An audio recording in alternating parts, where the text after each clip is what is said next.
Shankaran? No. In my second year, Mr. Karutaya Pandian joined as a director. Right. In First the year? first year, there was another person from IAS who took over after Bala. who took over after Mr. Bala. Bala. I forgot the name of the person. He was also from Okay. IAS cadre, Right. but I forgot the name. But Right. he was the person in Right. between Bala Bhaskar and Karutaya Pandian. Okay. Shall we start, sir? Yes, Aaron. Good morning, participants. I would now welcome Asha, our final year MBA, to introduce this and to welcome the gathering. Asha, please come in. Yes, sir. Good morning, all. We welcome all the participants for today's Corporate Connect, Risk Management in Financial Institutions. Financial institutions exist to improve the efficiency of the financial markets. Risk management has become progressively more important for all corporations in the last few decades. Financial institutions in particular are finding they have to increase the resources they devote to risk management. Huge subprime losses at banks such as UBS, Citigroup would have been less severe if risk management groups had been able to convince senior management that unacceptable risks were being taken. Risk management in financial sector is more important than in other parts of the economy. To know more about this, we have with us today Mr. P. Pavan Kumar, Second Vice President, Northern Trust Corporation, Bengaluru. We welcome you, sir. I also welcome our beloved director, Dr. A.G.V. Narayanan, faculty members, students, and participants from other institutions and participants from industry. Now I request my friend Harish to introduce the speaker. Good morning, all. Mr. Pavan Kumar, Second Vice President, Northern Trust Corporation, Bengaluru. Pavan Kumar has about 10 years of experience in the banking industry. He focuses on risk management in banks and financial institutions and specializes in credit risk and capital management. He also has experience in enterprise risk management, financial modeling and forecasting, and has performed financial research for institutions in investigating in capital markets, insurance and infrastructure space. He is currently working as Second Vice President in Northern Trust Corporation and leads the risk analytics team. He has earlier worked as manager at Ernst and Young in financial risk management and also at Infosys as a senior system engineer. In these professional roles, he has helped global bank setups and implement the best practices in credit risk lending. He graduated from Bhadirasan Institute of Management with Masters in Business Administration, specializing in finance, and also holds an engineering degree in computer science from Sri Ramakrishna Engineering College, Coimbatore. Now I request you to take over the session, sir.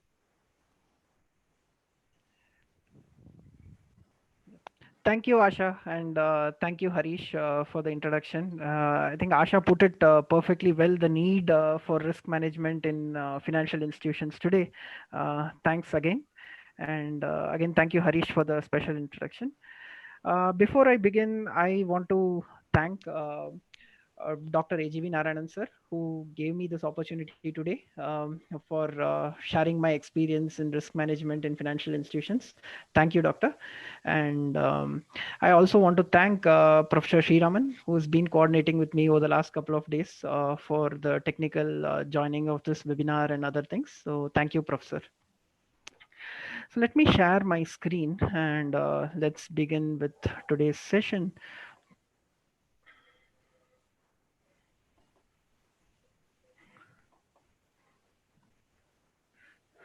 Okay. I hope you guys are able to see my screen. So, so before we start, I wanted to put a couple of things into context. So one is the content that we are going to see today on risk management in financial institutions is predominantly based on my experiences over the last 10 years in financial industry, banks, and risk management domain. So most of the content that you see today is not from any textbooks or may not be the right way of things, but it still holds a lot of value in terms of how global banks and how many Indian banks practice risk management.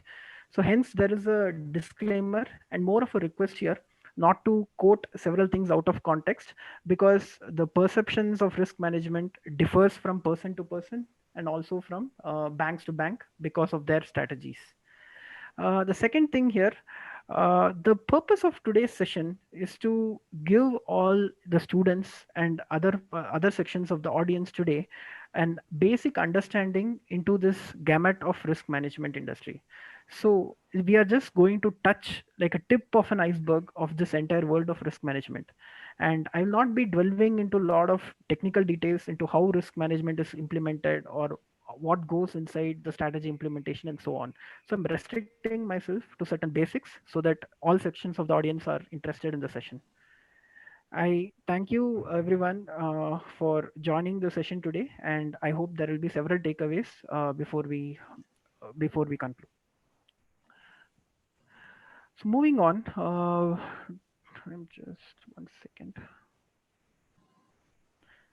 Okay, so in today's session, we will see the various business models at financial institutions and what is the importance of risk management in these institutions today. And I'll also touch upon the key sources of risks, and I'll also give a couple of case studies where I'll highlight what happens when risks are not correctly valued. I'll also introduce certain strategies to handle risk and what is the role of a risk manager and how it has evolved over the last few years. Finally, I would also want to touch upon the career opportunities for youngsters and management professionals in the domain of risk management, and I'll also help you with where and how you should get started. So I'll try to wrap this up in say about 40 minutes to an hour, and then I'll open the floor for Q&As, so we can have it at the end. Okay, so starting with business models at financial institutions. So financial institutions or banks can operate in a wide variety of service offerings. They provide retail-oriented offerings where they accept deposits from retail consumers and also lend to other retail consumers.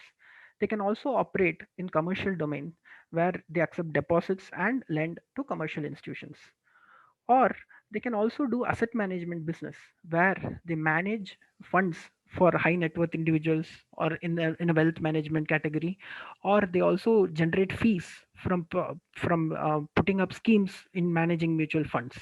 They also do a lot of private equity and brokerage businesses as well. There are also certain banks which do pure investment banking business where they set up trading desk, do a lot of investment research. They involve in a lot of corporate financial activities like debt syndication and financial closures and all that. They also advise a lot on mergers and acquisitions, deal valuations. So these are all pure investment banking activities. And finally, financial institutions also have a major play in the insurance domain where the IRDA has categorized them into life and general insurance.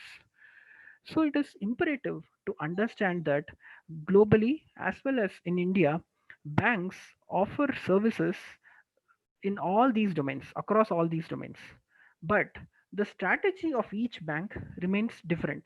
A bank can focus on any of these domains as their primary targets and keep others as secondary. For instance, if you look at big banks in India, say such as HDFC and Kotak, they have designed their balance sheet to focus more on retail oriented lending and deposits. Whereas banks such as ICICI and Axis Bank have a pure play strategy on the commercial domain. Majority of their balance sheet and revenues are driven by commercial lending and deposits. But having said that, all these banks, including SBI, Axis, and even small banks like Bank of Baroda, have a different arm when they do their asset management business. Similarly, most of these banks are also into investment banking, where they do a lot of advisory and corporate finance activities for other firms. Similarly, you would have also seen that all these services have a separate insurance arm, especially in both life as well as general insurance, where under different legal entities or different arms of business, they operate in the insurance domain as well. Having said this, we'll also have to discuss how banks make money, which is their sources of revenue. I hope you would understand that the net interest revenue or the margin money that they make is the difference between the rates at which banks lend money to consumers for loans and the difference between the deposits money that they pay back to the customers. For instance, many of you students might have taken an education loan. So the rates prevailing in the market for education loan is about 12% or 11% right now. But when the same customers, retail customers, deposit money in banks, the rates that these banks would offer is about 6% or 7%. So the difference between the 12% for that they earn for the loan and the 7% that they give back to the customers is about 5% is the margin that money that the banks make. This income that they generate from the margin of the loans is called as net interest income or net interest margin based income. So this is predominantly the banking business model, and that is how majority of the revenue of banks, typical banks, are earned. There are banks which also earn a lot of fee income. And fee income is also a big source of money in the asset management business, where mutual funds and several other firms manage money for you, and they define a specific fee for a duration of time. Say for every 1 year, for with based on the amount of corpus, they take about 1% of fees or 2% of fees on top of on top of the money that you have deposited. So that is like a fee based income. Banks are also charge a lot of fees for their brokerage activities or any of the private equity activities or any advisory deals that they make. So that is how banks also earn a lot of fee income. If you look at HDFC Bank's recent results in the first quarter of 2020, you would see that the fee income has phenomenally increased over the last few years and has reached about 40 to 50% of the revenues, which means that the banks have been building up this source as a robust source of revenues so that they are not impacted by other reasons which impact the margins. Moving on, premiums are a big source of income in the insurance industry. Life insurers and general insurers earn their money from the business that they generate by underwriting or writing down on an indemnity caution premiums. So that premiums from the new value business or renewal business goes as insurance income for these players. Similarly, there are lots of other activities that banks make. Say, for example, from cash management, other transactional services, they also generate money. But these revenues comes as other sources of revenues for the bank, and they are not pretty big when you consider the entire sources of revenue for these banks. So just to summarize, the net interest money and the fee money are the most major source of revenue for banks and fund management industry, whereas premiums are the major source of revenue for the insurance sector. Now, you would have to understand the risk management or what is risk here that underlies in all those business models in which a bank operates. So, risk is just defined as the possibility that an event will occur and it will have an impact on the accomplishment of objectives. Now, please note here that this risk could either be a positive or a negative, which is risk can have an upside as well as a downside. The fundamental point that I want to drive here is the risk and reward are positively correlated.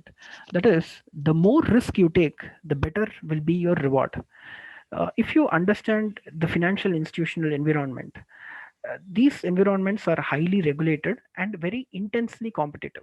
If HDFC Credila is giving you an education loan for 10%, SBI can't give you an education loan for 15%. They also have to be somewhere around the 10% mark, otherwise they'll be out of business. So in a highly competitive environment, the amount of risk taking potential is very limited, and whatever risk they take, they tend to have like a additional reward on top of it. Only if they take the risk, they will be able to get the rewards and they will be able to constantly grow. Otherwise, the growth potential would also be very limited. Hence, risk taking becomes very imperative to the operation of the bank. So, as a role of a risk manager or as a CRO, what becomes very important is how do you evaluate your downside risk? What would happen that would lead to, say, a potential loss of capital, or say some risk being played which erodes your capital base? Hence, risk adjusted returns are always a very good phenomenon to understand the quantum of risk that you are taking. For example, if the return from a specific project is say 5% or 7% based on your NPV or IRR calculations, a CRO is commonly known to understand what the returns would be if they adjust for the risk that they take. For example, if you transfer the risk, if the returns are even positive after the transfer, then that project is considered a good project.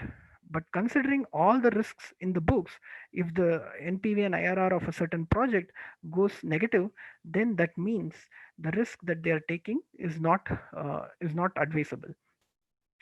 So evaluation of risk adjusted returns have now become very important in the field of risk management.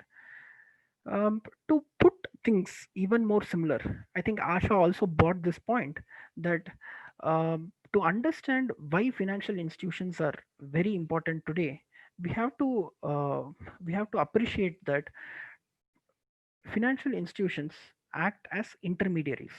That is, they borrow money from people like you and me who give them deposits, and they lend to customers who are in need of money. So they don't have any funds of their own. They are just transferring from one agent to the other. Hence, it becomes very important because customers like you and me can demand back our deposits any day. If banks don't manage the risk properly, if they lend to scrupulous people or fraudsters, then it becomes very difficult for them to honor the commitments that they have to their depositors. So these financial institutions act as an intermediary, and they are primarily responsible for all the risks that they take. And if you understand, financial institutions operate on the concept of leverage. So I have tried to explain this by leveraging a diagram from the CFA Institute, which I have shown below. So if you look at, say, the financial institution's balance sheet here on the right side, a large chunk is derived from the deposit money. That is the money that people like you and me have invested in the bank. This is the money that they provide as loans to other consumers through which they earn their margin income. But if you look at the equity income or the other sources of capital that they have, that is predominantly very less. But comparing this to a non-financial institution, say something like a Reliance or a Tata Consultancy Services (TCS), for example, in TCS, 75% of the promoter's equity is involved in the running of the business. In Reliance, 50% of the company is owned by Anil Ambani. Dhirubhai, Mukesh Ambani. Sorry for getting that wrong. But the point that I'm trying to drive is promoters' money is being involved a lot, and they have a huge stake in running of the business and running of the firm. Whereas in the banks and other financial institutions, depositors' money is being used. Hence, this is called as like a concept of leverage. You are working on borrowed funds, which is borrowed money, and you might have to give it back any day. Hence, it becomes paramount that risk is properly managed and risk is controlled before you lend or before you do any sort of operations on depositors' money. Now, again, I wanted to drive home a point that in India, banks are treated as very important financial institutions. There is a category called too big to fail. But however, RBI has today declared that big banks like HDFC, ICICI, and SBI are in the too big to fail category. But Indian government, due to political backlashes or due to certain other constraints that they have on their political ambitions, treat every small bank failures as very important causes, and they try to address it. This was clearly evident in the case of, say, the PMC crisis that happened last year, Yes Bank crisis that happened earlier this year. Many of these small banks, when they failed, government has put in all its efforts to recover the bank by merging it with other banks or by asking other banks to take it, and thereby preventing any losses that these banks would cause to the financial environment. Hence, banks are very important institutions that are too big to fail at any reasons. Now, moving on, I have tried to categorize some of the sources of risk into financial and non-financial risks. Having said this, I would want everyone to understand that all of these risks tend to have a financial impact on the bank's operations, but just that these risks could be directly quantified, which are these financial risks could be directly quantified, as in the impact of these risks could be monitored in terms of impact to the profits or impact to the revenues. But some of these non-financial risks are qualitative in nature, which is they're intangible or very difficult to quantify. uh, so let us see some of these types.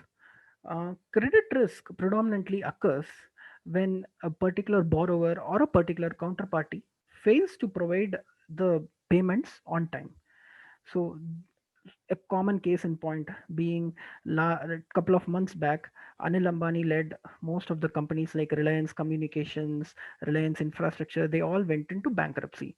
And banks in India as well as China who have given him money are behind him and behind his assets, looking for looking back the money for recovery and paying back their depositors. Similar case has happened umpteen number of times in the past, right from Kingfisher Airlines to many other cases where common sources of credit risk were not handled properly by the banks. Market risk happens when the prices of, say, equity, commodity, or currency changes, and the bank's positions are inadvertently affected because of this. Operational risk happens when there is a failure or there are not proper processes in place in a bank or any financial institution. So when you look at the case of Nirav Modi scam, many internal processes were bypassed and loans or letters of comfort were given to Nirav Modi and his alleged associates, where messages were sent and systems were bypassed to provide all these loans to them, and that led to a big failure at the bank. So that is a case of an operational failure. Now, liquidity risk occurs when a bank cannot meet any of the payment obligation that it makes. For example, when S Bank crisis unfolded earlier this year, when PMC Bank crisis unfolded last year, you would have seen that RBI had put a cap on the amount of money that you can withdraw from the bank. For example, people said that, RBI said that you cannot withdraw more than 2,000 rupees a day or like 3,000 rupees a day. So those are some liquidity restrictions that come into play because you're not managing the liquidity risk at the bank. So interest rate risk occurs when there is a change in interest rates that affect the bank's revenue mechanisms. Concentration risk occurs when, say, your lending portfolio is highly concentrated to a particular obligor or a particular sector or a particular industry. Again, we saw this case playing out earlier last year when, say, the PMC crisis happened. It was found that 70% of its loan book, worth about 6,000 to 7,000 crores, was given only to the DHFL, led by Wadhwani Group. When DHFL and the Wadhwani group of companies failed, the PMC Bank failed completely. This is because 70% of its loan portfolio is given to just one particular obligor. So this is like a concentration risk. Moving on to some of the non-financial risks. So there is a huge security concerns associated with any technology, or technology is not properly tested before implementation, or there is inappropriate usage of the technology because of training or any of these reasons. So these are all commonly termed as technology related risks. Then there is a huge amount of risks for investing in certain countries which are which have a lot of socioeconomic or geopolitical events. So in the past, we have seen countries like Venezuela, Zimbabwe, even Greece and Spain to a certain extent having played out a lot of geopolitical risks. Even today, I stand to understand that country like Turkey, which was very good over the last few years, has having a country risk in terms of both the currency as well as the equity markets playing a very downward spend after the COVID pandemic has come. Business risk occurs when a bank or a financial institution is not able to meet its business objectives. Reputational risk occurs when there is a big negative publicity for the bank or the financial institution. So reputational risk could occur at any time when any of the crisis unfolds. Um, I would give two particular examples of reputational risk here. So one is in 2018, ICICI Bank's ex-CEO, Ms. Chanda Kochar, was allegedly involved in a particular scam that happened at the bank. And at those days, the ICICI Bank came very strong, supporting her and her leadership role in the management of the bank. But when the government and CBI found that fraud was involved, ICICI Bank had to take back a lot of its stance, and then they moved to a new CEO, and a lot of things changed at the bank. But during that course of the time, a lot of reputation risk unfolded for the bank. Similarly, today there is a case that is happening at HDFC Bank also, where auto loans, the head of auto loans is being accused of a particular scam that is getting unfolded. This matter is just getting investigated internally by HDFC right now. But again, this has brought in a lot of criticism by the bank, and apparently the news led to about 5 to 6% reduction in the share price over the course of last couple of weeks. Moving on, strategic risk occurs when a bank makes a business strategy to go into new lines of business, or or make a new decision on any particular innovation or something that fails through. Model risks occur when, say, a bank's management or a CEO makes certain decision based on a faulty model, or the data underlying the model is not correct, or any of those reasons for which the model could not work properly. So because of this, a model risk occurs. So these are like very commonly faced risks by the banks and financial institutions. Having said this, this is just like 5 or 10 types of risks that I have introduced you. In my exposure of working with, say, global banks and US based banks, for each line of business or for each of the bank's activity, there are tens and hundreds of risks that they do face. So what happens at professionally, banks, based on their activities, create a big list of risk inventory. They call it as a material risk inventory, where they literally write down about hundreds to thousands of risks that they face in their operations, and also try to quantify the impact that these risks can have on their balance sheet and profit and loss statements.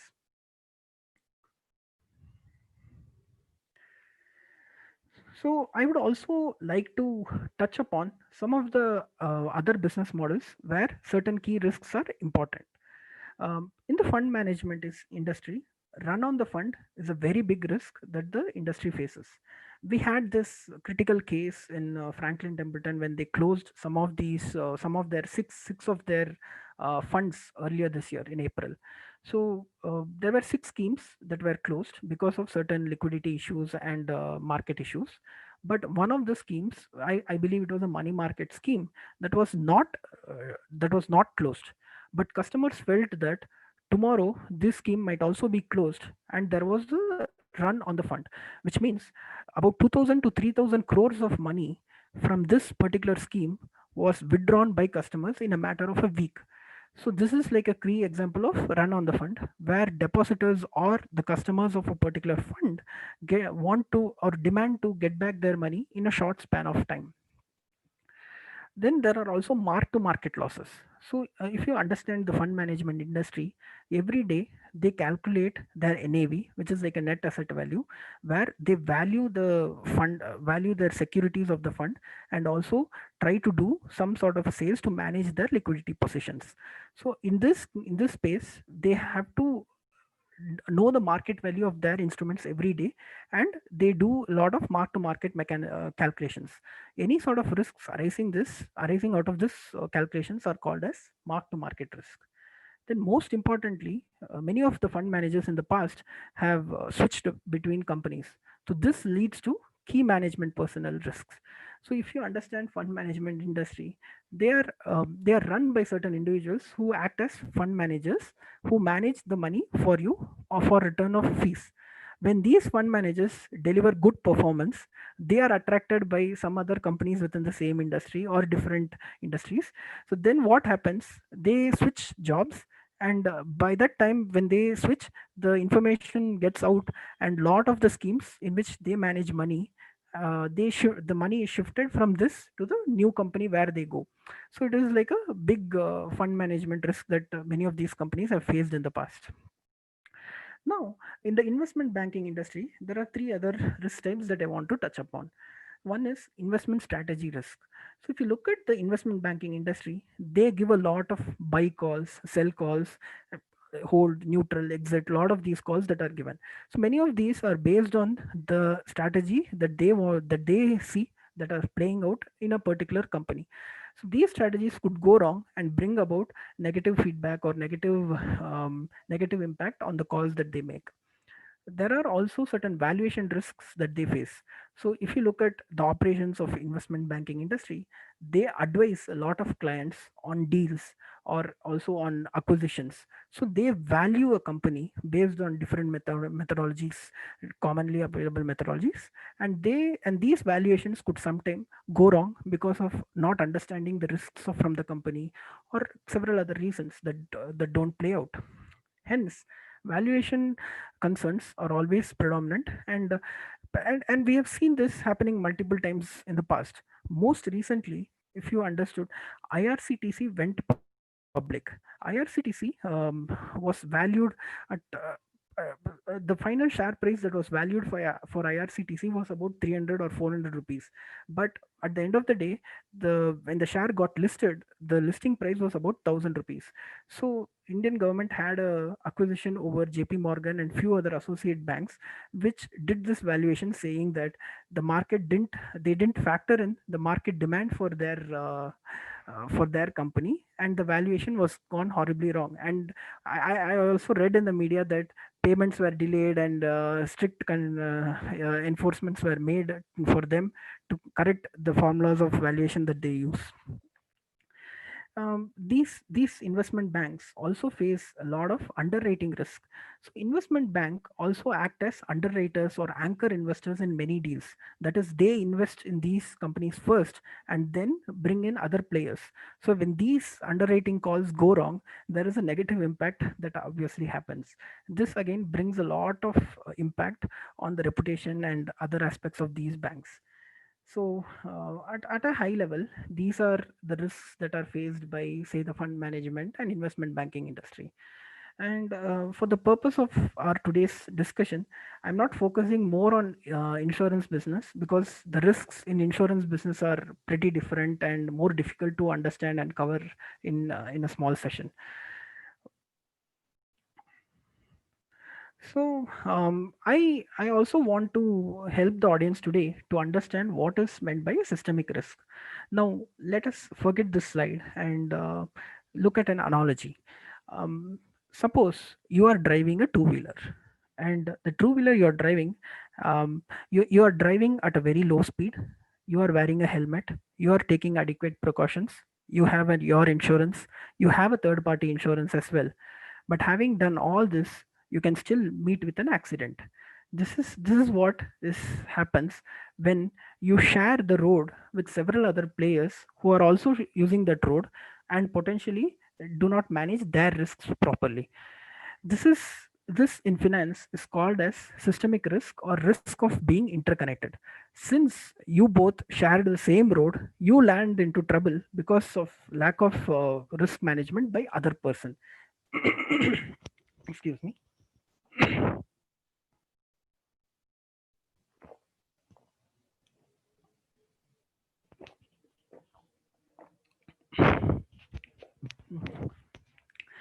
Sorry for the break. Yeah. So when a particular market participant fails, several other related parties also fail, just because they share the same infrastructure, or they have common exposures, or they are just interconnected as vendors or third parties to them. So let us look at the interconnectedness by two mechanisms. One is how direct impact can these interconnectedness bring about, and how indirect impact can also be caused. So credit exposures. What I mean by credit exposures is, Suppose bank 1 has now defaulted and it has a lot of exposures to bank 2. This indirectly runs into trouble for bank 2 because a lot of the exposures from bank 1 will not be repaid or the commitment may not be honored from bank 1 which has gone into default.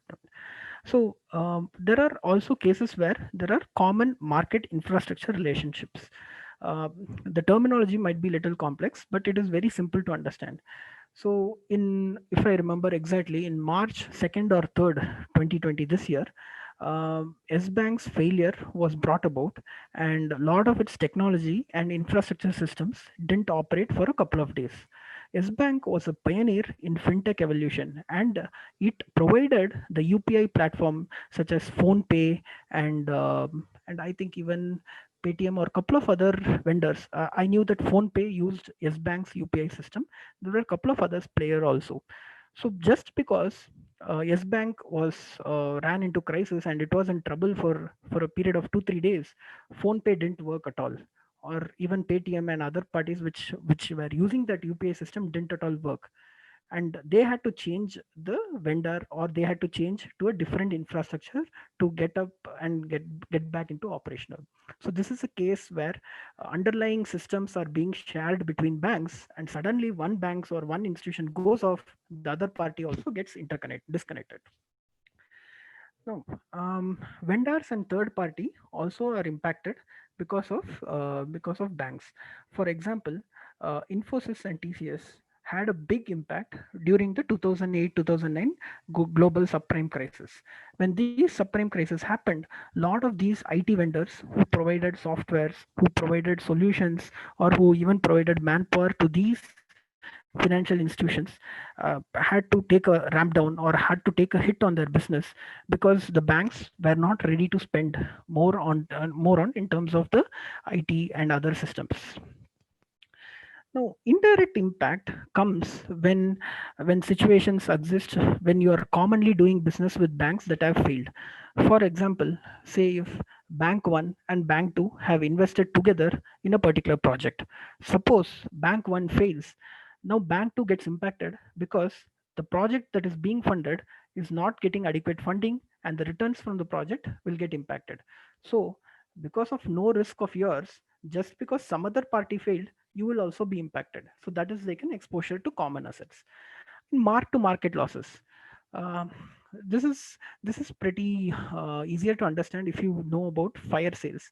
So when fire sales happen because of fear or because of any negative information for a bank, there is huge mark to market losses that takes.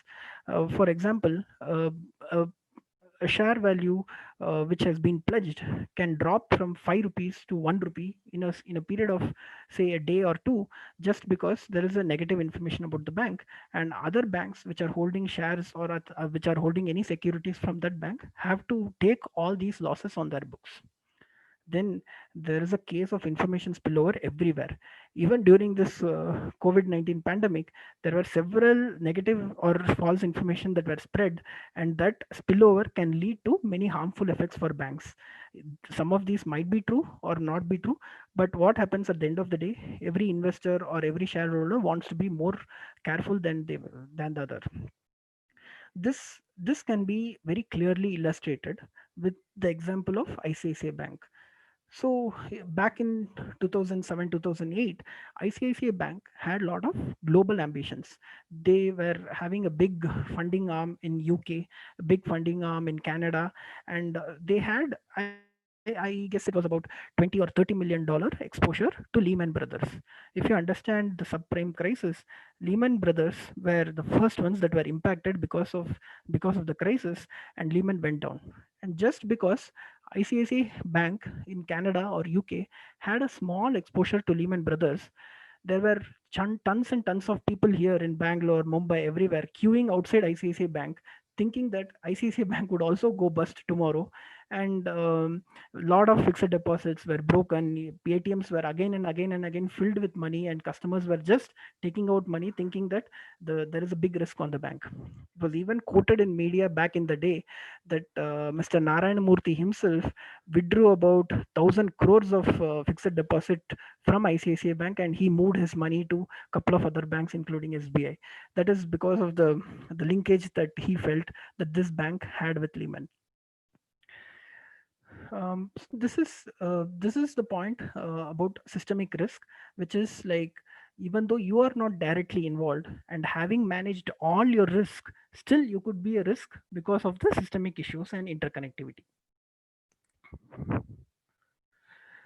Okay, now having covered most of the theory in the last few slides, let us look at a few practical case studies, which I would want to drive home the point that many of these warning signals and many of these risks were not properly considered.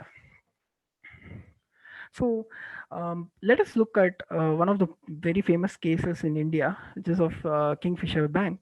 Kingfisher Aviation business, where many banks funded loans to Kingfisher, and they could not get back their money. So um, so if you understand the background about the case, starting from 2002 2003, when Vijay Mallya had aspirations to go inside the airline business, many of his advisors and many of his well-wishers told him not to do it. But he was very influenced by the aviation industry back in those days, and he wanted to get inside it, and he launched the Kingfisher Airlines in 2005. And at that point of time, the loans that he had taken was in excess of about 5,000 crores. And over a period of time from 2004-5 till the time 2011-12, a short span of say 6-7 years, when Kingfisher Airlines was operational, SBI and a few other banks, I think it was a 16 bank consortium, had funded about 10,000 crores of money for Kingfisher Airlines, predominantly as working capital loans, long term debts, and many other forms of loans for running their businesses. But when you realized how Kingfisher was operating, it ran into huge operational losses. It didn't pay salaries on time, and management had to keep raising funds, eventually falling into bankruptcy. Without dwelling much, let us look at what impact that this caused for the bank. Um, a consortium of banks in 2016, when Vijay Mallya was trying to be extradited back to India, they had quoted a loss worth 6,000 crores plus after recovering a lot of assets from Vijay Mallya and other UB group companies. This is quite a sizable amount, and most of the banks that were impacted were public sector banks. When public sector banks are involved, we have to understand that government's money is at play, and a lot of taxpayers' money is being used to recover these banks. And there was huge buildup of provisions from profits, and retained earnings were passed on to cover these losses. And even today, the legal battle goes on and on in terms of extraditing him to India, trial, putting him under trial, and the cost of all these is borne again by these consortium and government, which is again a loss. So just because your credit risk is not adequately managed, lot of the impact that surrounds are too costlier, or the cost of recovery is too high, which doesn't even validate the reason of taking adequate risk. Now, let us see what were some of these warning signals and why they were overlooked upon. Kingfisher, by the time of 2006 or 7, had huge debt which it could not service at all. And to service the existing debt, it was taking more and more debt, which means they were running on huge leverage. And every time they were quoting huge losses in their statements, and they employed a faulty strategy. So if you look in 2007, they acquired Air Deccan for a huge value. That proved to be a faulty strategy because Air Deccan was itself not making money, and it was struggling, and their acquisition of Air Deccan further biggered the airline, and it resulted in more amount of losses. And the first major signal is This company struggled to pay salaries for its employees. So, what this says, so when a company by itself is struggling to pay for its employees the salaries that they deserve, how on how would they be expected to service the money that you are going to give? So this is a big warning signal that was conveniently ignored by most of the banks who lent money to them. And on top of it, promoters holding in that airline was pledged. Lot of movable immovable assets were pledged and as provided as collateral to banks. I even recalled many incidents where the laptops, the software, many other systems that were used by Kingfisher was given as collateral to banks to fund loans for them. And at the end of the day, even there was an article saying that Kingfisher's brand was pledged for about 50 crores or 100 crores to raise money, which was like an intangible value that Kingfisher lent to them. But when Kingfisher failed, this was ultimately of zero use. Now, why were these warning signals overlooked? There was a huge influence by the counterparty, which means everyone knew that Vijay Mallya is very rich. He owns RCB. He owns Formula One, a company in Formula One. There were several influences that this promoter. He was also a Rajya Sabha MP for a brief span of time, and there was a huge influence by this counterparty on the banks and its employees. So they tend to see Vijay Mallya as a big person who's been a businessman, so he will definitely pay back. But what they fail to see are these warning signals that are eventually there in the operations. The banks clearly failed in their credit review mechanisms. By credit review, what I mean, year after year, when you are lending money to your borrowers, you will have to see or do a credit review as to where your borrowings are and whether this amount of money can be repaid before giving additional loans. So, this sort of a proper credit review mechanism was not followed. Then there was an improper collateral valuation. Like I said, in 2011 or 2010, the brand Kingfisher was valued at about 50 crores or 100 crores, and loan was given based on the brand value. Eventually, in 2012, when that brand defaulted, the value was zero. So that's an improper collateral valuation. So most of these collateral are not valued appropriately, and they carry a lot of losses if the company tends to go in loss. Again, at the end of the day, everything boils down to how the bank's policy are implemented. uh, if you understand, most of these banks have very stringent policies. If like in the common public, people say that if you and me go and ask for a loan, we will not get it, but if a powerful person goes and asks for a loan, he would get it immediately. So that is what I'm trying to convey when I'm saying weak policy implementation. So the policies are all there in place, but it is conveniently forgotten when because of other influences. So this is like a predominant case of credit risk failure, where credit risk for a particular airline funding was not managed properly, and huge amount of losses, predominantly at public sector banks, were taken, and public money and taxpayers' money was used for recovery. Next, let us look at the Nirav Modi's famous case, and the case of Nirav Modi and his associates, which was impacting Punjab National Bank. I think this happened on February of 2017, where a letter of undertaking worth 11,350 crores was given by Punjab National Bank without cash margins. If you understand letters of credit or letters of comfort undertaking, so these are facilities provided by banks at 100% cash margin, which means only if any collateral or any business worth 11,000 crores is shown, such a undertaking should be given.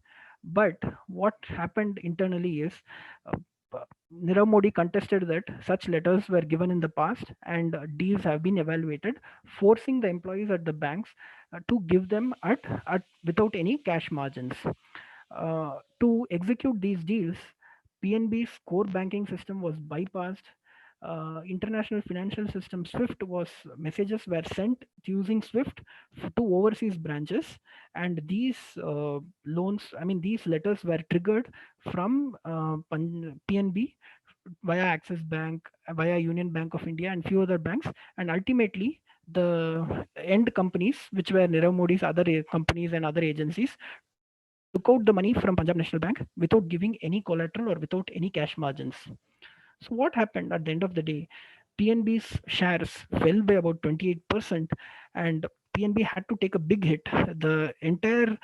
This 11,000 crores was just one part of the funding. There were total of about 12,000 to 13,000 crores, which went into losses, and most of it were funded as provisions and future profits. Again, here, similar to Vijay Mallya's case, we are seeing a prolonged recovery. There is a lot of legal complications. So Punjab National Bank, after they discovered this particular incident that has happened, they complained to the CBI. So CBI filed a charge sheet against Nirav Modi, and they are trying to fight a legal battle. Back in him, Nirav Modi flew, and we didn't know where he went, and there was like a finding him was first thing, tagging his assets. Enforcement directorate was involved, trying to assess what is his wealth, what is his correct status, and trying to bring back the amount of money that he has amassed in the foreign institutions and many other places. And there is a huge loss to the taxpayer and exchequer again in this case as well. Now, to look at what were the warning signals here, there were, even though proper processes were in place, there was a lack of usage or a lack of proper facility to test these processes, which means uh, it is very difficult to imagine that a core banking system can be compromised so easily. The core banking system is where every paisa or every single rupee which a bank transacts is kind of registered and logged upon. Regulators say that these transactions should be maintained for about 6 to 7 years and can be audited at any point of time. In this era, it is very difficult to even imagine that such a system could be compromised in India's second largest public sector bank. At the end of the day, we also saw that there were no accountability of this particular issue. Now, in the charge sheet, I think two employees from Mumbai branch were named as culprits, and they were charged on account of corruption and said that these two people caused such a particular failure. But it's very hard to believe that a letter of undertaking for 12,000 crores, which is like 5 times or 6 times the profit that PNB makes, is being sanctioned by one manager in Mumbai. It's very hard to believe that. So that is what I mean by no accountability, or like there is no proper responsibility in the bank's books. Then again, there is a big audit failure.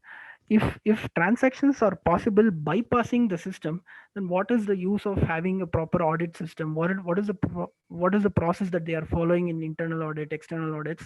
All these came into a big question. Then there are every banks have certain warning mechanisms in place. When certain big transactions or when certain large parties transact with them, there are multiple levels of approval and authority that comes into picture.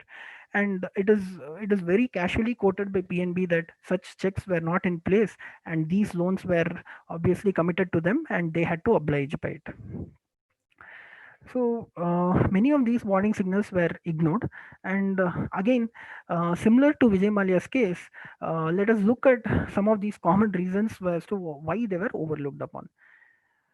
There was a huge counterparty influence again. Nirav Modi and his associates like Mehul Choksi and many other people were people of or high political influenced or heavily they were diamond merchants. They were very rich people, and their estates, many of them got carried away by the amount of money they spend on parties and a lot of things.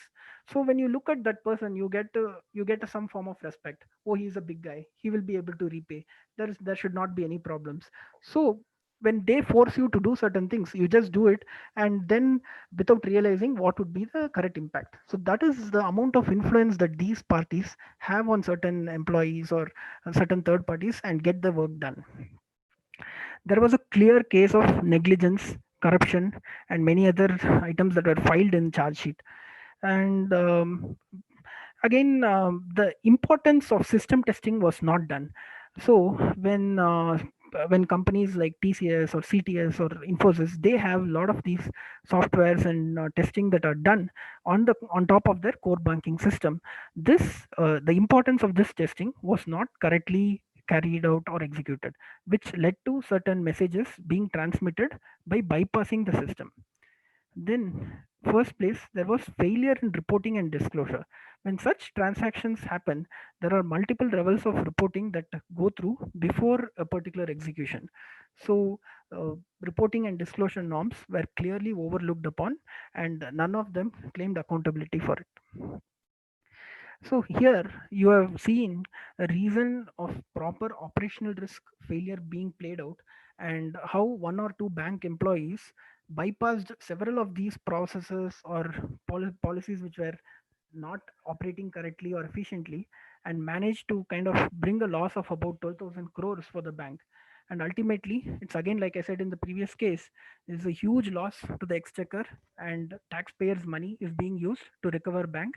And in both the cases, like I said, the recovery mechanisms are quite prolonged, and it's ongoing even after like 3 4 5 years now. And there are legal complications because it is very tough. Once an offender escapes and goes out of India, it is very tough to bring him back and get back all the money that they owe to these banks. Okay. So having discussed all about risks and what are these risk types and certain case studies, now let us move towards discussing few risk strategies that are used in handling cases of risk when they come into play. So this sort of a risk mechanism is a very common framework where you would see that risk can be handled by four different techniques. First is risk avoidance, which means you completely eliminate the risk. You never want to take any risk in this particular approach on the top here. So this often proves to be very costly because going back to our first point, risk and reward are positively correlated. When you don't want to take any risk, you obviously lose the potential to earn rewards also. And and avoiding a risk completely is also very difficult. That means the bank has to cease to exist, which means like banks inherently cannot do their activity. So this option is very costly, and none of the banks follow this particular approach except in a few very rare cases.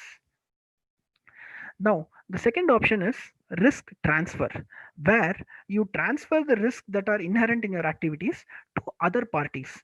Say, in insurance, there is a very common parlance of reinsurance, where the risk on your books is transferred to another reinsurer party so that your losses are minimized. So that is very common. Again, banks also hedge by using forward agreements and swaps so that your risks are minimized, and some other party is also ready to take that risk. So that is the use of risk transfer techniques. The third technique, also called as risk reduction, is very famously in place in many of these banks. So most of these banks risk have a risk management function that predominantly work on risk reduction techniques. Let us look at some of these risk reduction techniques in detail in the next slide. But a couple of things like I talked about in the past few slides, some of the strategies that risk managers use are improving processes, improving corporate governance, disclosure mechanisms.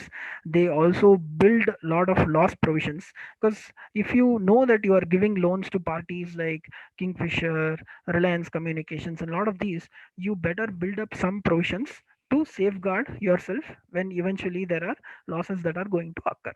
So those are kind of risk reduction techniques.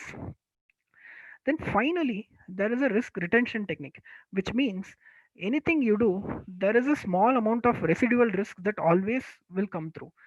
No matter whatever you do, like I said, you might have a insurance. You might also have a third party insurance. You are wearing a helmet, you are also driving slowly, but still accidents can occur, right? So there is always some sort of a residual risk that might happen, and it is inherent in a bank's activity. So you might have to improve your capacity to accept this residual risk, what we also called as improving your risk tolerance limit or improving your risk appetite, so that you can digest this risk of your own. So these are common risk handling techniques. Let us just quickly move to some risk reduction strategies. Um, Risk reduction strategies are developed based on the likelihood of the occurrence of a risk and the severity of the impact of the risk. So for this, risk managers typically see what sort of an impact will this event have on my bank's books or on my profit and loss statements. So based on that, they employ certain strategies. I've mentioned several strategies here, but don't want to go into deep, but just at a high level. So, at credit risk, to manage borrowers who don't pay back, banks ask for higher security collateral guarantees. They do proper valuation of this collateral first, so that their loans and risks are covered. They also do a lot of early warning signals. So suppose if the bank, if some borrower is skipping one payment, there are a lot of early warning signals that get triggered, saying that this borrower might go bad in the future. So some of these signals are now tracked and implemented. Then there is a concept of credit scoring and risk based pricing, where people like you and me who take loans are rated by CIBIL based on the propensity to repay. And if your CIBIL score is good, the price that you pay back is also less. So risk based pricing mechanisms are being implemented. And there are a lot of credit limits that are come into picture. Say for example, if your salary is 1 lakh per month, then your limit might be at certain level. Suppose your salary gradually increases to 2 lakhs, the credit limits that you can employ now are much higher. And if your salary kind of decreases, they track it and decrease your credit limit. So those sort of proactive limits are now in place. Then like I said, every ant wants to safeguard for a rainy day. Likewise, banks and financial institutions slowly build provisions from the profits they make, so that they safeguard themselves when particular risk or a borrower comes I mean, when a particular borrower does not pay back the money that they owe. Similarly, on liquidity side, risks are managed by holding highly liquid instruments, by complying to statutory liquidity ratios. A lot of these highly liquid instruments are being kept at banks, so that anytime they can be converted into money. Market risk, we widely use the concept of hedging, so that volatility of asset prices, volatility of commodity prices can be minimized. Similarly, in interest rate, there is a concept of interest rate swaps or using floating rate based lending mechanisms, where based on interest rates, the impact that the banks take is very less. Similarly, like I discussed in Nirav Modi's case, a lot of operational risk can also occur, and it is imperative that your policies, your systems, the technology that they use, and many things are upgraded over time to time, so that these risks are minimized. Now, having discussed all this, let us understand in very simple terminologies what is the role of a risk manager in a firm. So the risk manager should first understand the bank's profile and the risk associated in the business model of a bank. That is, to earn credit risk based income, what is the risk that he is taking and how much is the risk. So those sort of understanding is paramount as a first step. Then the risk manager presents solutions to manage these risks, and they adopt and implement suitable strategies by which either your risk can be transferred or risk can be mitigated or controlled. So that is where the uniqueness of this role comes into picture. And there is a constant strive towards improving policies and procedures, towards having fair disclosure and reporting and corporate governance mechanisms, where people and processes, technology is not bypassed, and a lot of these incidents come into light by proper review and proper governance mechanisms. So all this is managed by the risk manager's portfolio, and typically before say 1995 to 2000, the role of CRO was not existing at all in any bank. So after a lot of these practices came into picture and a lot of these legislative regulations come into picture in 1995 1999, the role of a CRO was created, and there was huge importance given to the role of a risk manager. Now, having said all this, two underrated philosophies of a risk manager is: one should be very keen to learn lessons from the past financial crisis and how your peers have managed it. And the second most underrated phenomenon is any bad news that you may face, you have to communicate it early, because the more your investors, the more your shareholders are prepared for it, the easier it is for you to convince them. So, two highly underrated strategies that I have learned from my experiences are these. Now, let us quickly go through what are the challenges in the role of a risk manager. As we stand today, there are several modes of digital disruptions that are coming through. There is an app that says 3 lakhs of personal loan is ready. You want to take it anytime. There are people who are ready to give me loans without even knowing who I am. So that brings about huge risks in digital lending, and most of these e-wallets and apps do not even understand the propensity of a customer to repay, or what kind of a customer he is before giving out a loan. So today taking a loan has become a lot easier, and it's just few clicks away to get money. But the role of risk manager has become 10 times more challenging in this sort of an operating environment.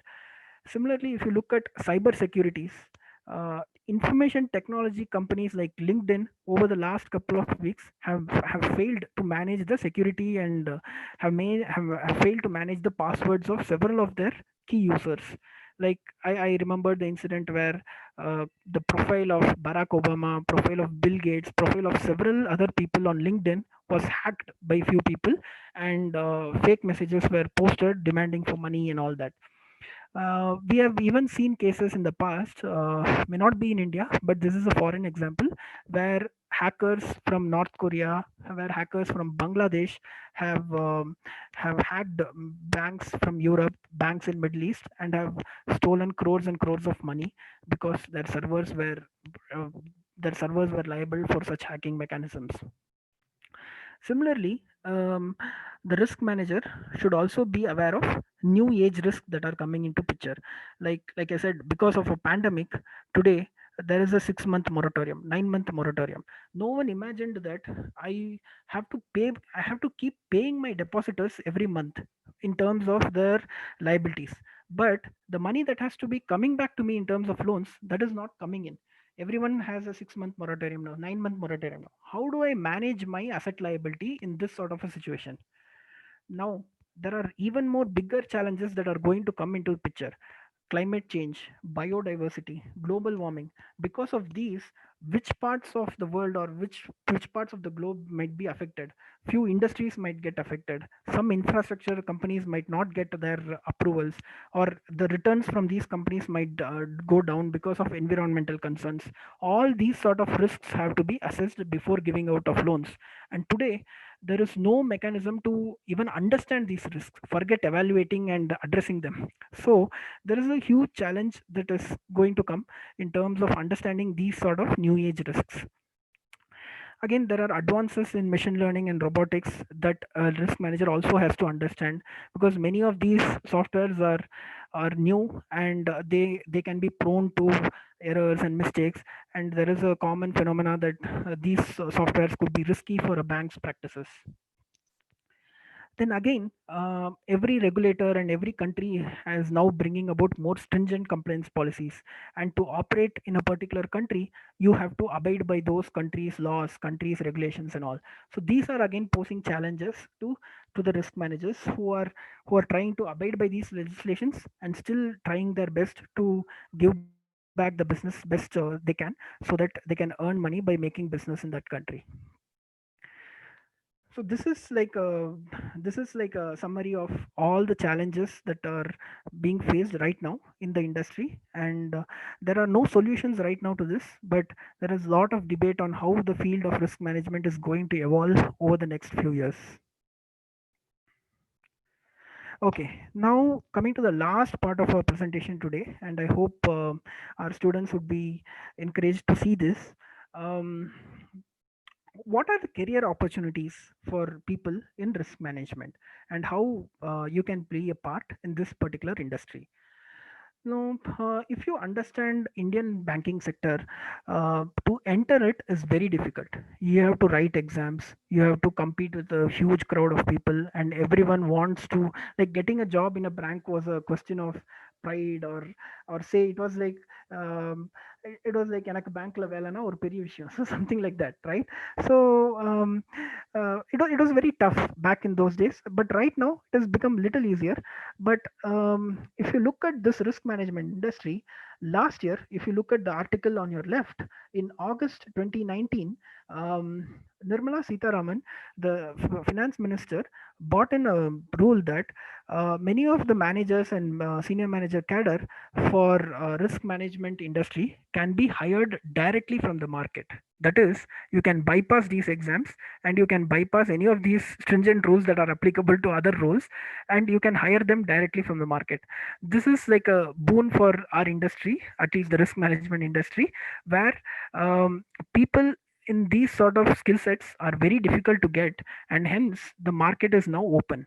And if you look at these two articles, the reason why I wanted to paste these two articles dated July 2 and July 23 is, look at the recency of these articles, and I have taken it right from public sources just to emphasize that this is like publicly available information, and banks like SBI, Kotak are betting big on risk management functions, and they are looking for people in this domain, where there is a huge gap between how risks are playing out in these banks, and there are not enough people to kind of build proper mechanisms to manage these risks.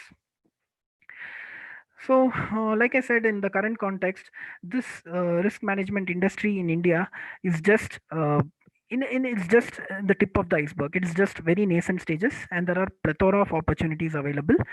These banks are just beginning to focus on the risk management after all these failures that have plagued them over the last decade. But if you look at globally, banks have invested heavily in their risk management function, and nowadays, their lot of their business decisions are based on the output of risk management function. So that is where global banks are at, and the maturity of these banks in this function is pretty high. Indian banks will slowly use the next decade or two to move to that level, and hence there is a huge play for us when you enter this industry. On the right, I have I'm just quoting some of the roles that are available in the market in this industry. Uh, Predominantly, one could start as a risk analyst, or one could start as a business analyst or process designer. There are a lot of data science related roles in this industry, where you could be an analytical guy, you can process data, and you can present algorithms, models, etc. Or also there are several roles for software developers who build these sort of credit risk mechanisms, or any banking software that inherently helps to control the risks. So these are predominantly the available roles in the market. Now, where and how can you start? I would start by saying, please build your interest in three areas. One is finance, the other one is technology, the other one is analytics. So, technology and analytics could be closely related, but then there are a lot of differences. Let us see what I mean by these three. By finance, what I mean is, you should understand the business models at the bank. I have covered them today at a very high level, but I would recommend, please read the annual report of banks. If you go to HDFC's annual report or SBI's annual report, you will see all the risks that I have told. They would have described in detail, and how it is impacting the bank, and what happens if these risks play out. So those sort of detail are given in their annual reports, and that information would be paramount for your understanding of this domain. Then I would also like you guys to understand the impact of these risks and what sort of risks it presents to the bank's operating environment. That is a good way of building your financial acumen in this domain. Coming to analytics side, there are a lot of models, lot of technical algorithms that are required to forecast data. So for instance, when you look at bank's balance sheet or bank's profit and loss statement, each of the line item is very very important, and these line items are forecasted for the next 3 years, next 2 years, just to analyze how the banks will be in the future. So building algorithms or building models based on, say, macroeconomic data, building models based on the past data are very difficult, and that is a field that is still evolving on its own. So analytical folks, people like who have expertise in data, who have expertise in these algorithms, are hugely in demand today, especially in the banking profession.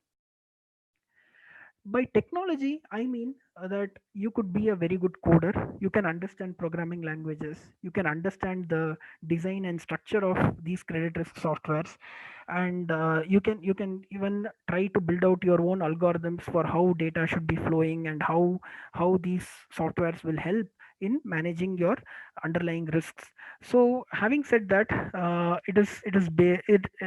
there are many softwares in the market right now, but to be part of it, you can see some of these demo versions online of how a core banking system works. There are several videos as to how these technologies help in the security aspects of these softwares. There are several things that you can do being a technology profession as well. Most importantly, I would suggest read and stay updated. That is highly underrated in today's environment. But if you look at several of my slides, I could have even removed all the slides and pasted content from newspapers just to bring the flow. So the importance of reading is very important, because most of these are happening in today's world, and most of the decks or content that you are seeing are reaction to what is happening in today's world. So there is an reaction mechanism, and if you read the newspaper, then no, most of these decks are kind of not required at all, and there is a lot of knowledge available in journals and newspapers right now. So that's it from me, guys, today, and all the best to all of you who are setting out to build their careers. So at the last, I just want to present my coordinates if at all you guys are interested to reach out to me. And my interest areas are specifically in risk analytics, management, and financial modeling. I'm also practicing a lot of financial planning and goal-based portfolio management activities, and you can be in touch with me for anything to do with banks and financial institutions. um, and if you want to know more in any of the areas that we have touched upon today, please feel free to get in touch with me, and we'll be happy to answer you guys. Having said this, I am opening the floor for the Q&A. Nice, Pavan. Great listening to you for the last 1 hour. Excellent. You have proved that there's a teacher in you. Thank you. Thank you very much. Thank you, Narayan sir. I hope the session was interesting. Yeah. Pavan, just an observation. Correct me if I'm wrong. Sure. You were talking about so many mechanisms through which the risk can be mitigated or minimized. Okay. So in spite of having all these things, okay, ultimately we get into all the scams and other things, running into thousands and thousands of crores. So ultimately everything boils down to a human element. Am I right? So Correct. this is where we go wrong. Can I have your take? I completely agree with you, sir, because that is how the industry has evolved over the last few years. So if you look at the public sector banks predominantly, where a lot of things tend to go wrong more than the private sectors, even private sectors have their point of failures. But public sector banks have a lot of human element. If you look at the number of employees in SBI or say the PSBs, other PSBs, there are 10 to 15 times more number of employees than any other private banks. Even though government has tried its best to give VRS and many other mechanisms, they are still having a huge load of employees with them, which they have accumulated in the past. And if you look at many of these employees, they start their career with the bank and they end their career with the bank. So it is very difficult to be without them also. And I agree that for many reasons, these employees are the ones who are the reason behind some of these things happening also. And that boils down to lack of training, or say a lack of change management systems within the bank. Because if you want to compete with private banks and other financial institutions, you have to be very agile. And public sector is not known for that agility. And there is a sense of lack of ownership, because whatever happens tomorrow, government will bail you out. So when government is giving capital at free, then the employees will not know the worth. It is as good as, if anything is available in plenty, the people will not know the value. That's right. That's right. So that is my take, sir. But yeah, that's I how the understand. industry is. I understand. Okay. Look at all the defaulters, Pavan. I mean, they have fled the scene. Okay. Now they are not in India. They have fled the scene. And of course, as you rightly pointed out, I mean, getting them back, I mean, extradition or getting the money back seems to be a Herculean task. Okay. Many times we failed on that front. I mean, now look at the statement which Vijay Mallya keeps making. I mean, every time he appears on the television. Okay. He says, I'm ready to give all the money back to my lenders. I mean, how do you look at this? I mean, as a layman, I couldn't understand why the government is not coming forward to take all the money back from him and then let him in. So, sir, there are a couple of reasons. One is, from my understanding, the official reason seems to be that he is offering to pay back around 4,000 or 4,500 crores, but the fair assessment seems to be like a couple of thousand crores higher. And he is offering to pay back the principal amount of the value. And what banks are trying to assess is the interest cost and other costs that have been added up, and the shortfall is about 2,000 to 2,500 crores. That is one part of the story. The other part of the story is, what if he comes back to India? There will be many other problems, as in the political backlash that would bring about, the other names that he would call upon because he is politically quite related, and plenty of these reasons which I don't want to quote here. But those are again one of the reasons paramount in not bringing him back. But I think in the other case, Nirav Modi's case, there is not much of political thing. I think if extradition is easier, I stand to understand that in May or June this year, the case was pending with the court, but due to COVID and other situations, that didn't happen. But Nirav Modi's case, I understand, is fairly easier to get an extradition, and he could be processed fast. Okay. Of course, this question keeping my students in mind. Some of the students, of course, they have evinced interest to get into banking industry. So probably some 4 or 5 guys who are keen on getting into banking industry. Can you act as a mentor to them? Can you handhold them so that they can equip themselves to get into this industry? Definitely, sir. No question about it. I can definitely do it. I've been doing it all the while. More than happy to take them as mentees and help them to get them proper careers here. That's great, Bhaiya. Nice of you. Okay. Now over to Sri Raman. Yes, sir. Please, you can coordinate the questions. Yes, Pavan sir, in fact, I felt like I was sitting through my MBA class. I hope I wasn't boring. No, absolutely, it was no. fantastic. It's fantastic, Pavan.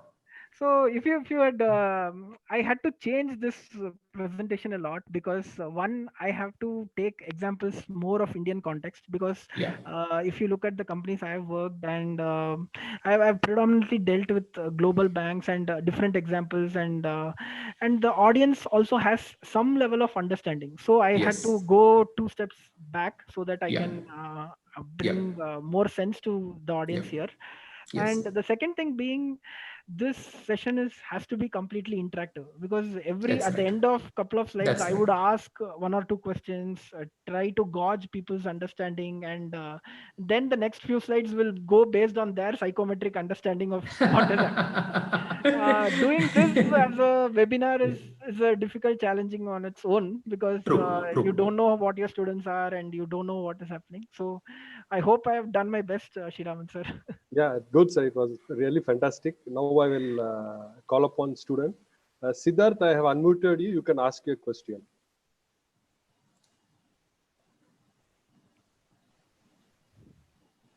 Hello, sir. Good afternoon, sir. Good afternoon, Siddharth. Go ahead. Thank you for informative session, sir. Sure. Sir, my question is, what are the profitability determinant of Indian micro firm? How it can be influence the profitability of a firm, sir? Sorry, Siddharth. Can you repeat? I didn't. Your voice breaked for some point of time. Sir, what are the profitability determinant of a Indian micro firm? Okay. How can we influence the profitability of firms, sir? Yeah, sure.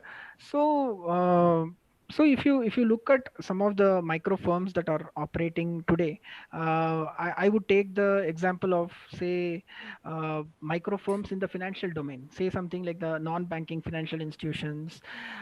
Managing risk is one side of the story, but at the other side, how they are doing business also becomes very big question. Because if you look at the small banking financial institutions, say something like a Bandhan Bank or a Ujivan or an Equitas, many of these micro firms, they lend to small and medium enterprises. And today, small and medium enterprises is being hugely hit because of the COVID crisis. And even in the past, there have been several crises where after the GST, there were GST implementation. These small and medium firms struggled because of the organized players eating up their business. There were lack of proper implementation of GST, and the organized sector was becoming more and more big. Big value players can afford the money. So because of not targeting the right consumers, or even say that this entire industry is also plagued by a lot of legal restrictions that they have in which they operate. So like I said, there are 3 4 reasons why there is a small problem with which these microfinance operates. So one is their client base, which is the microfinancial institutions and other SME enterprises. They are already in troubled waters. They don't have enough capital base, which again leads to impact on the profitability. Number three is small banks, even after the PMC crisis, the IL&FS crisis, are being highly regulated, and there are thousands of questions asked, which is very tough when these banks have to answer them, because many of these banks tend to go beyond certain limits to kind of get into their customers and get their lending and review done. So these are 3 4 things that are commonly bothering small banks and NBFCs, Siddharth. Thank you, sir. I have one more question. Will new information technology change financial risk management? Obviously, yes. Like I said, it's a very interesting question. So today people are discussing how artificial intelligence can be used in risk management techniques. So I think 2 days back or 3 days back, I was reading an article saying ICICI Bank is now using machine learning to read through thousands and thousands of bank account statements to understand how the expenses and incomes of people have changed during COVID. So suppose during the last 4 to 6 months of the COVID situation now, if your income levels have dropped because of the salary being credited is less, or the net income that is flowing into your account is less, and your expense has increased because of COVID and other management that you're doing, then you are becoming a potential threat. So what is happening? ICICI Bank is using machine learning to kind of find out which sort of accounts are now getting into recategorized. That is, if expenses are increasing, they are categorizing that as an high risky accounts. If income levels are decreasing, they are even more riskier. So without the use of technology, without the power of artificial intelligence, you cannot go through like thousands of your customer accounts and categorize them and re-strategize your bank's business accordingly. So this is just one example. Likewise, there are n number of examples as to how technology is changing risk management function. And that is where people in the roles of risk managers, CROs, are finding it very difficult today even to understand the technology. Forget even using it and kind of employing it to the benefit. Because what happens is, many of the risk management people are highly experienced in the bank's front office function, but what they lack is how the technology work, how the data can be used positively. So this understanding is very critical, and that is where people in their early 20s, early 30s, they come to picture, and they transform slowly into using these technology for the benefit of risk management function as a whole. So that is my response to that. Thank you, sir. Thank you, Siddharth. Sir, now I would ask Professor Deepa. Ma'am, you are unmuted. You can please ask your question, ma'am.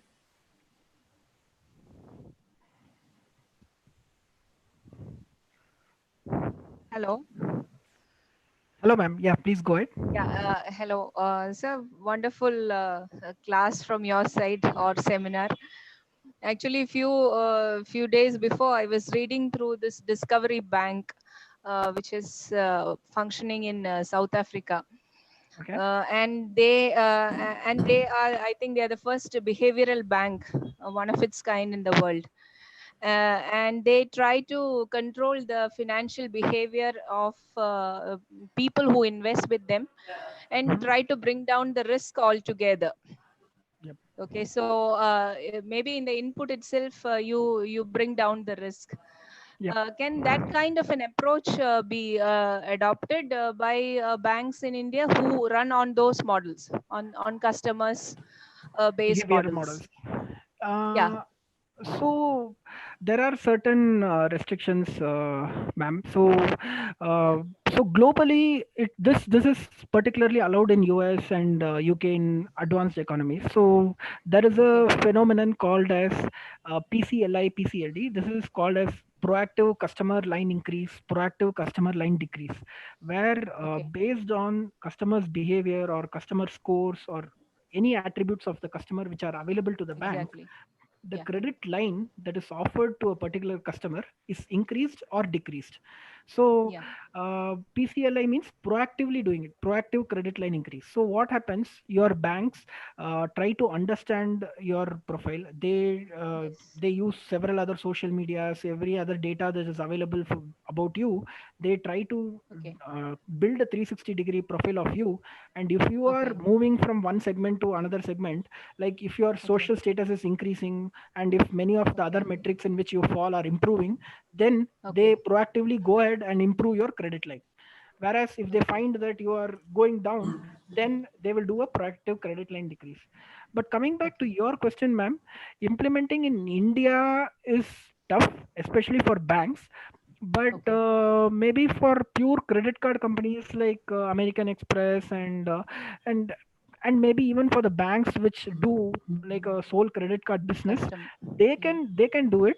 But in banking business it is very difficult, because RBI has a final say, and there RBI makes the ground fair for all customers.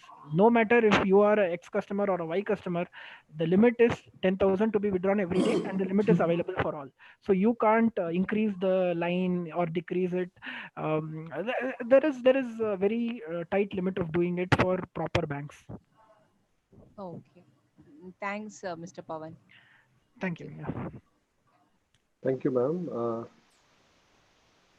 Anu Soundarya, I have unmuted you. You can ask your question. Good afternoon, sir.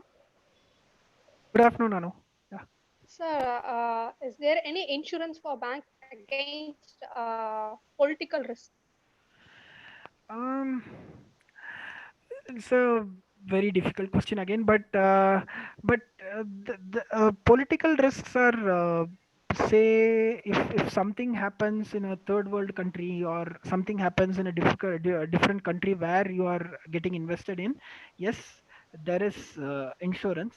But generally the political events, say such as say elections in US are going to happen, because of which your what could be the impact on your portfolio. Because if President Trump continues, there are a lot of things that he could do.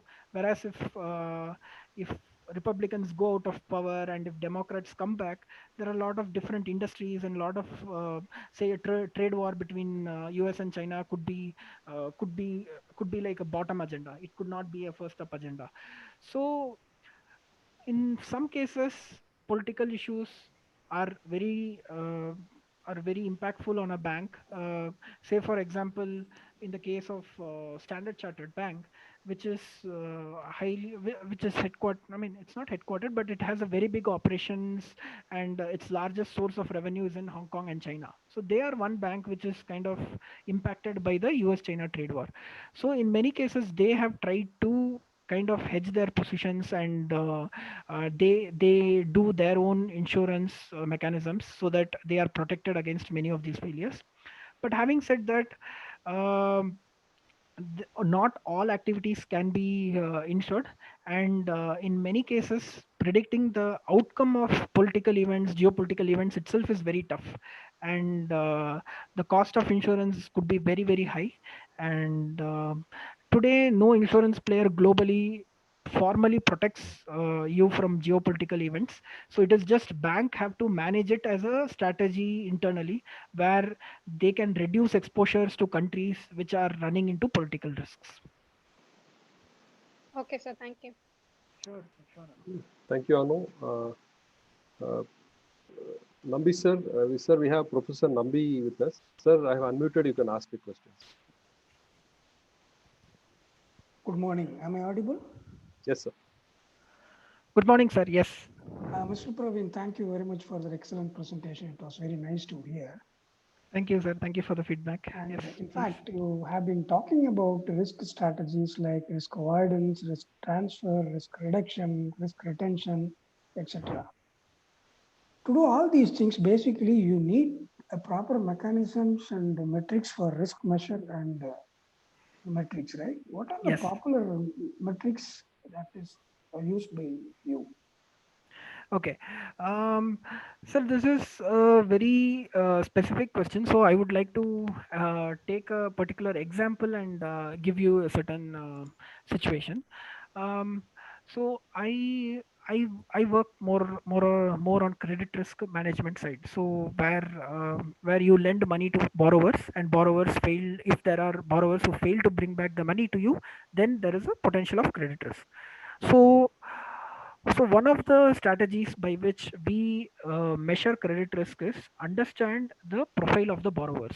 So what we do is we profile the borrowers and see how we can rate them internally. So in my current role and in past role, I have helped banks to implement a rating mechanism. Just like how you have Moody's ratings or S&P ratings globally, banks also have their internal ratings and profiling of their consumers. So I help to categorize banks based on, say, a certain borrower will be rating 1 if he takes if he is satisfying many of these conditions. Likewise, there are based on the boxes that he satisfies, there will be a rating, say, internally from 1 to 9, and I will cluster these portfolios. Say your portfolio number 1 is very good, and these are the behaviors of the counterparties or obligors. Portfolio number 2 is little better. Likewise, I'll draw and I will show that for this particular portfolio, this many number of assets are there, and how much of these assets could go bad. So that is how I would create a bucket and start measuring how many assets are there in each bucket, what is the quantum of assets, and how much of these assets can go bad, and if it goes bad, how much of reserve to be built up. So likewise, we build proper strategies. But like you said, risk identification is the first step. Risk identification and risk measurement is the first step. So every bank has its own strategy, sir. There is no A or B, but this is what I have done in my role. Excellent, sir. Excellent, sir. I have one more question that is on behalf of students. I would like to ask this question. Sure, sir. Nowadays, people are talking about actuarial science. What is the role of actuarial science in risk management, and how to start with? So even I am not very experienced, sir, in actuarial science, but from some fundamentals, I can tell you that actuarials, the most important risk that actuarial industry faces is pricing risk. I would I would give you an example where, say, in the month of June, IRDA and other regulators in insurance across the globe were contemplating on releasing a COVID insurance. Okay, so actuarial science people were challenged in a matter of 10-15 days. They have to release COVID related policies. Like today there are two policies that have come out for COVID insurance, which is Corona Rakshak and Corona Kavach, right? So the entire industry worked on its feet over the last 10-15 days trying to price the product, and there was inherently pricing risk involved where they did not know how much would be the impact on the people, how much of people will go to hospitals. There are several factors that have to be considered, and what is the cost of treatment in one city could be different from other city. The very fact that not every guy goes to hospital is a challenge on its own. So many of these things had to be considered, and ultimately within a span of 10 to 15 days they were releasing products with some price bands and price ranges. So computing the price of a product is like the first, this is a paramount risk. That is what drives you business and premiums, right? So pricing risk is a very big risk that the actuarial team faces everywhere, and in times like this it's very highly challenging. And the second type of risk that I would also want to understand in actuarial is on the regulation side. Again, actuarial is a highly regulated industry, right? Last year there were several changes that the insurance industry brought about, especially in the health insurance side. So one of the key things that the IRDA released was, after 6 years or 8 years, you cannot reject a borrower if for any claims.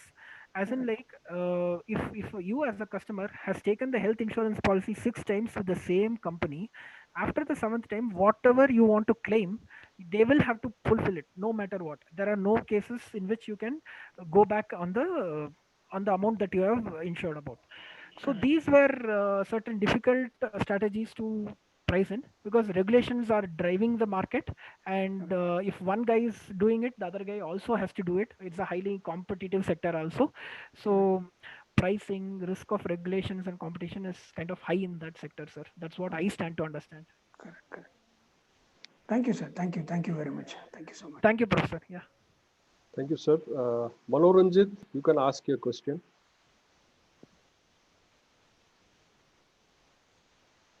Manoranjit?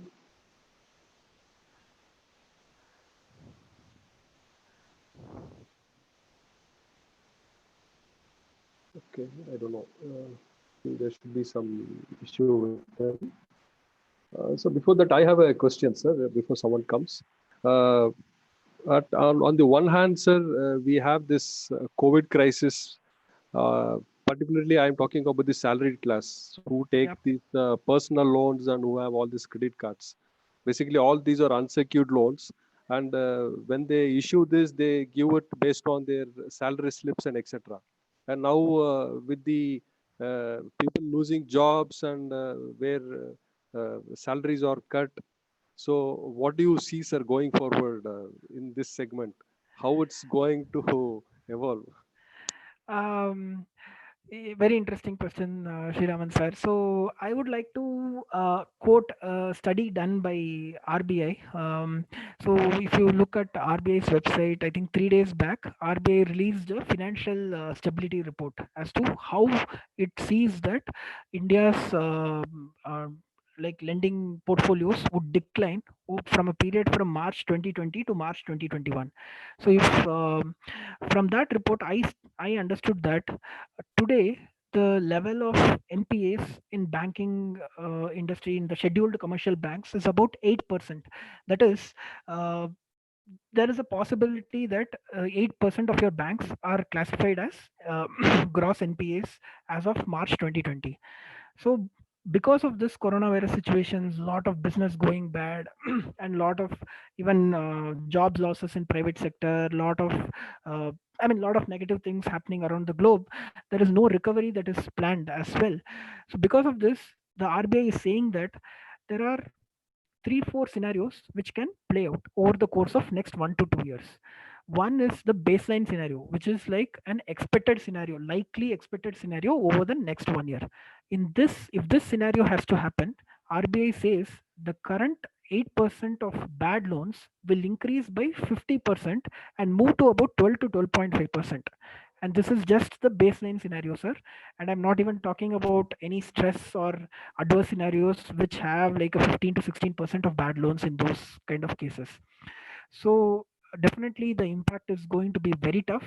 And there is a big argument that people are getting moratorium right now, 6 months moratorium, 9 months moratorium, and people are saying that eventually government will come out with a waiver scheme, so to waive off the loans and all that. So this will have a huge impact.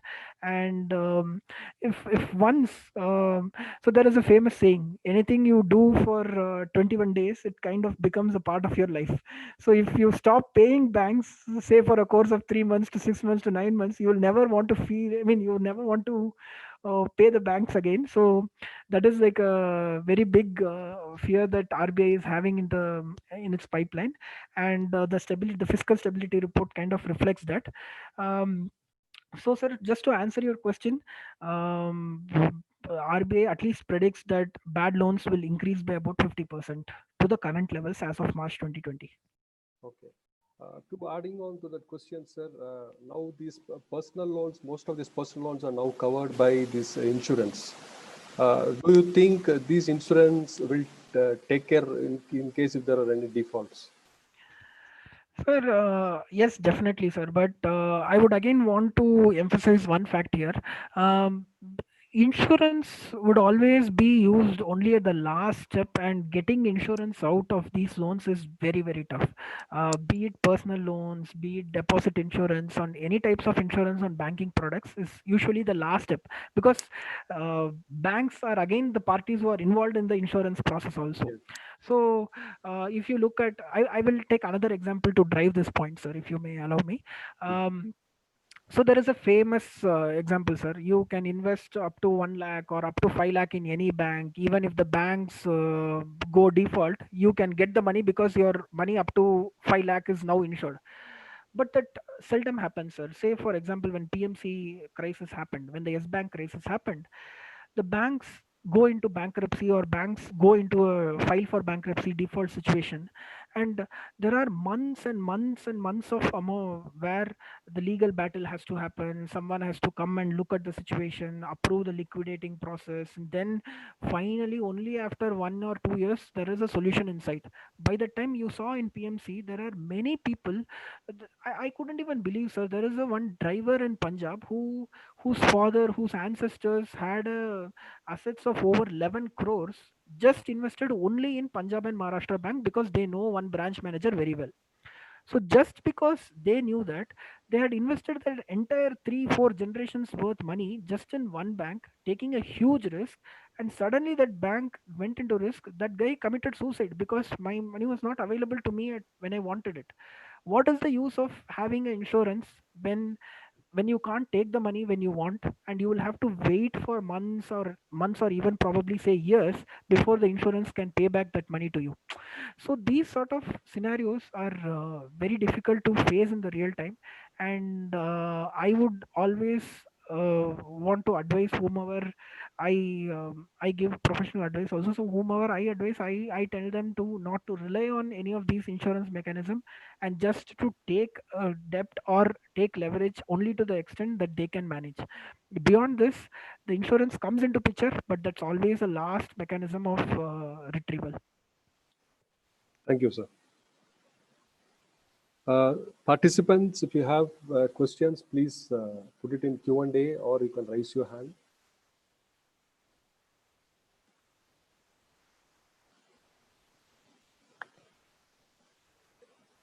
Shall we wrap it up? Yeah, we'll wrap it up, sir. I think. Yeah. Just give me a moment, sir. I will invite. Anu Soundarya, over to you. Yes, sir. Good afternoon to one and all. I would like to express our sincere thanks to Mr. Pavan Kumar, Second Vice President, Northern Trust Corporation, Bengaluru, for enriching this session with their valuable words. A few key takeaways of these sessions are: net interest is the major source of revenue for any financial institutions. Risk can be either positive or negative. Evaluation of downside risk and risk-adjusted returns is very important. Risk can be classified into two types: financial risk and non-financial risk.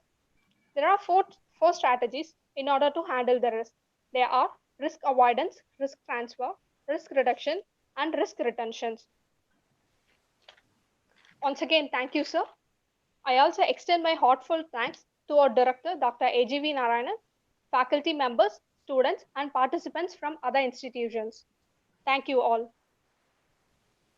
Thank you everyone for participating. Thank you. Thank you, Pavan. Looking forward to your physical visit to DJAB when you are in Coimbatore. Sure, sir. Definitely. Definitely. Take care, Bhaiya. Take care. Have a nice weekend. Thank you very much. Bye-bye. Thank you. Bye. Thank you, Bye-bye. sir. Thank you. Bye-bye. Yeah. Thank you, Pawan, sir. Thank you. Thank you.